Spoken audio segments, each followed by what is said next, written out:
During the second half of the 19th century, Romanticism was brought to Russia. In historical context, this new era of music came at the same time Alexander II began his reign as Tsar of Russia, which was known for liberal reforms like the emancipation of serfs in 1861. One of Alexander II's other reforms was the lifting of state censorship. This opened the door to a whole new world of expressive art and literature.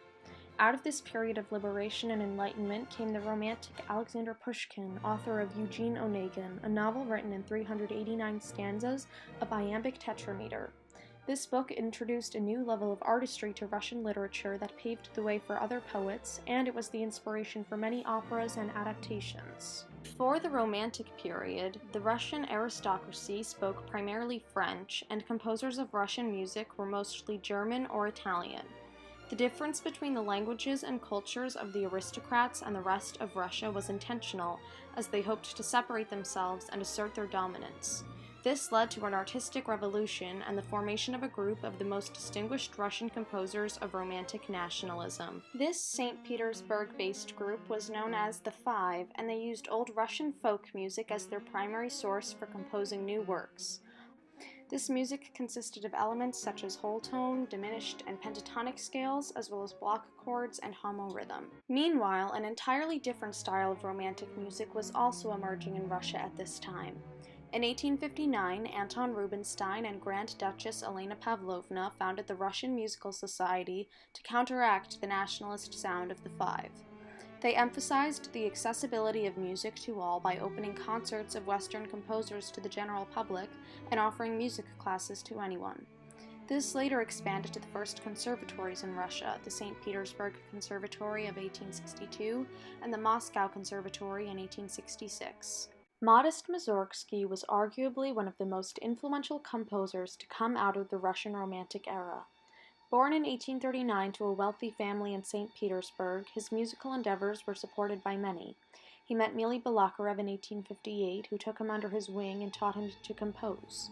Balakarev convinced him to love everything Russian and constantly seek ways to defy the established conventions of Western music.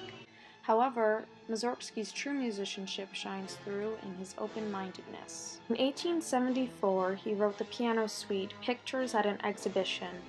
This piece was inspired by the art displayed at the memorial service of artist and good friend Victor Hartmann. Each of the 10 movements depicts a separate painting with recurring promenades between movements. Most of the piece consists of one line of melody with chordal homophony. The more dissonant a movement is, the less uniform the rhythm. Now listen to some of the 10th and final movement, the Bogatyr Gates in the capital in Kiev.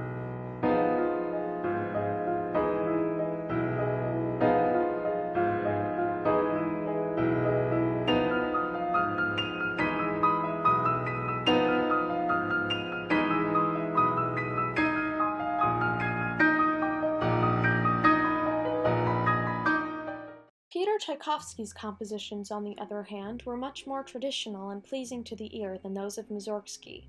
Born on May 7, 1840, to a family of servicemen, he was trained to become a civil servant.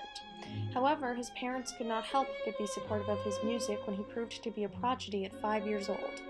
In 1862, he enrolled in the inaugural class at the St. Petersburg Conservatory.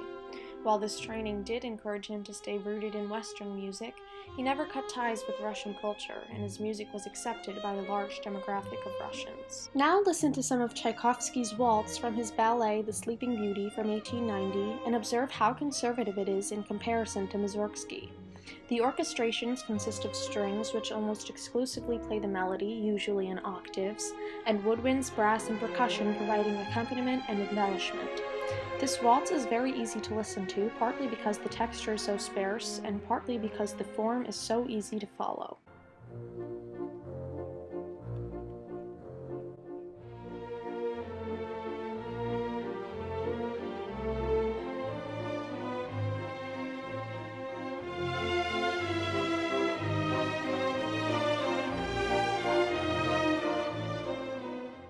While these two men composed such different works, they are both exemplary models of Russian Romanticism in their own right and were both extremely influential in altering the future of music composition in Russia and the world.